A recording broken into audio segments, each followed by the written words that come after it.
heading to the polls tomorrow as the state holds primaries for governor, attorney general, and the U.S. Senate. Republicans will choose a nominee for the Senate seat now held by Democrat Tina Smith. GOP candidate Karin Housley joins me now. She is currently a state senator in Minnesota. Glad to have you here with us today. Tell us a little bit about why you decided to run.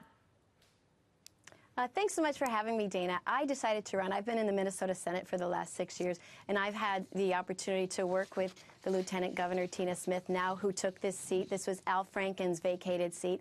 And to see the real failures of the Tina Smith administration, from adding another layer of bureaucracy on top of Obamacare to our licensing bureau. And then what I really specialized in the Minnesota Senate was taking care of our seniors, and they really failed to keep our seniors safe in our nursing homes. So when I knew it was Tina Smith, I went, I have to run against that woman because she does not represent Minnesota.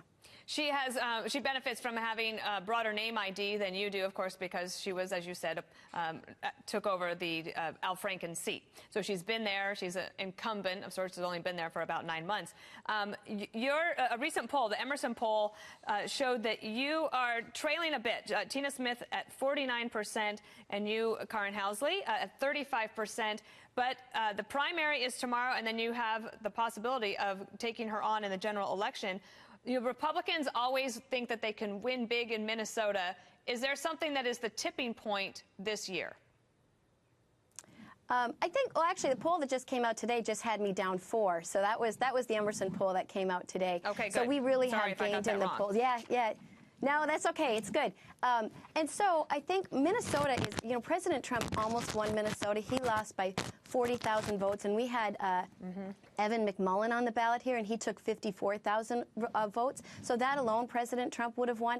And Minnesota's, we've got 8 congressional seats. 3 of them are strongly Republican, and 2 of them will be flipping in this election, both our Iron Range district and our southern Minnesota district that were served by Representative Rick Nolan and Tim Walz. So both of those will be flipping Republican. We flipped our House of Representatives in 2014, our Minnesota Senate in 2016. So Minnesota's this last little outlier up in the Midwest that's it is just ready to flip to Republican. It is possible.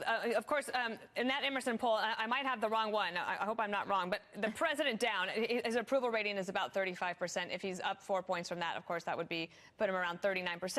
But Corey Bliss, he was at the Congressional Leadership Group. He said that Minnesota is going to be ground zero for control of the House, as you were just mentioning. So perhaps that will help your candidacy. I did want to ask you one other thing. You just received the endorsement of the Police Association there in Minnesota. How did you get that over Tina Smith? And that's just where the Democrat Party has gone here in Minnesota. Tina Smith and Governor Dayton got the endorsement 4 years ago. But they have done absolutely nothing to support those who put their lives on the line every day to keep all of us safe. And they've had a proven track record of not supporting them. And I did have a proven track record of supporting them. Numerous bills that support our police officers. So I was honored to get their endorsement. All right, Karin Housley, thank you so much.